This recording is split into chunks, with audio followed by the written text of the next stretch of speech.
కవిత bail గురించి మాట్లాడితే bail అనే విషయానికి కవిత చాలా దూరం. అసలు కవిత పక్కన బెయిల్ అనే పదాన్ని కూడా మనం పెట్టాల్సిన అవసరం లేదు, ఎందుకంటే అది ఇప్పట్లో రాదు 100%. అది ఇంకా అసలు విషయానికి వెళ్తే నిన్న చాలా స్ట్రిక్ట్గా జడ్జి వార్నింగ్ ఇచ్చింది కవిత తరఫున న్యాయమూర్తికి.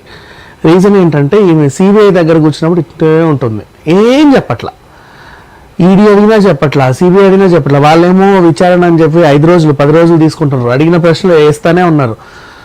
ఆమె ఏం చెప్పకుండా మీడియా రాగానే ఎగిరెగిరి పడుతుంది.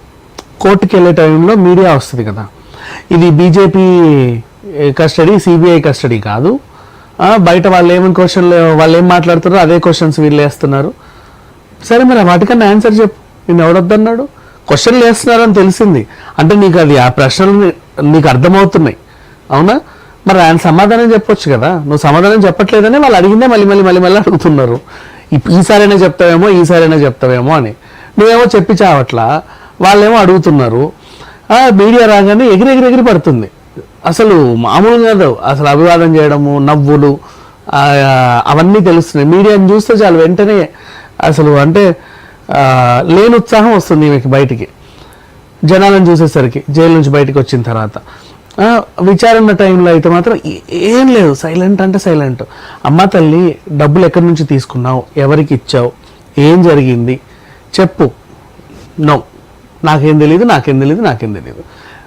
మీడియా రాగానేమో బీజేపీ వాళ్ళ కస్టడీ ఇది అంటే ఏదో మోడీను అమిత్ షా కలిసి ఈమె చేతులు పట్టుకొని కస్టడీలో కూర్చోబెట్టినట్టు చెప్తుంది. సీరియస్గానే వార్నింగ్ ఇచ్చింది. జైల్లో అదేంటిది, నీకు జైలు శిక్ష ఉంటుంది 100%. నువ్వు నిజం చెప్పకపోతే నువ్వు మళ్ళీ జైలుకి వెళ్ళిపోతావు. కస్టడీకి తీసుకుంటే మాత్రం ఉపయోగం ఏముంది, నువ్వు ఎన్నాళ్ళు ఉంటావు అన్ని రోజులే ఉండు, కానీ మీడియాతో మాత్రం పిచ్చిగా మాట్లాడితే సరిగ్గా ఉండదని చెప్పి గట్టిగా జడ్జి వార్నింగ్ అయితే ఇచ్చింది. మరి ఇప్పుడు నెక్స్ట్ టైం మళ్ళీ ఈమె విచారణ, ఈ రోజు కూడా హియరింగ్ ఉంది, ఇవాళ వచ్చినా కూడా అంతే. మీడియా కనిపిస్తే చాలా ఎగిరెగిరి పడుతుంది, మీడియా కనిపిస్తే ఎగిరెగిరి పడుతుంది. మీడియా ముందు అలా మాట్లాడడానికి సింపతి గెయిన్ చేయడానికి పొలిటికల్ మైలేజ్ జనాలకు వెళ్ళాలన్నమాట. అది అంటే బీజేపీ కస్టడీ అనగానే ఓకే, ఇది నన్ను అడిగితే నిన్న కేటీఆర్ వెళ్ళాడు కదా, మీడియా దగ్గర రాగానే ఈ డైలాగులు చెప్పు, నేను బయట దానికి బూస్టప్ మేము ఇచ్చుకుంటామని చెప్పేసి చెప్పుంటాడు. ఆవిడ రాగానే బీజేపీ కస్టడీ అనింది.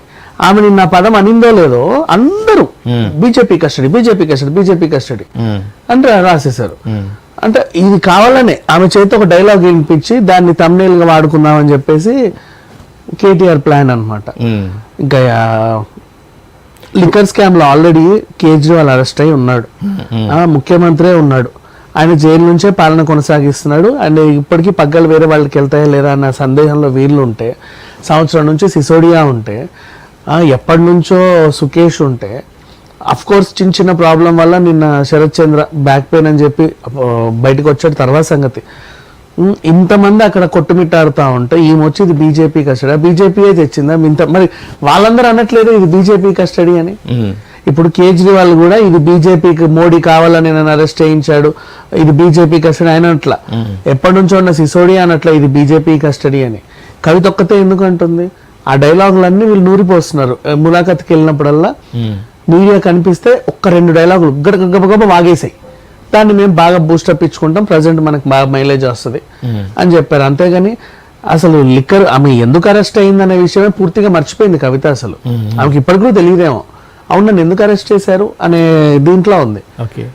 ఆమె ఒక సందిగ్ధంలో ఉన్నప్పుడు ఇంకా వీళ్ళకేం ఆన్సర్స్ ఏం చెప్తుంది, సిబిఐకి సిఐడికి ఎంతమంది వస్తే మాత్రం ఏం ఉపయోగం?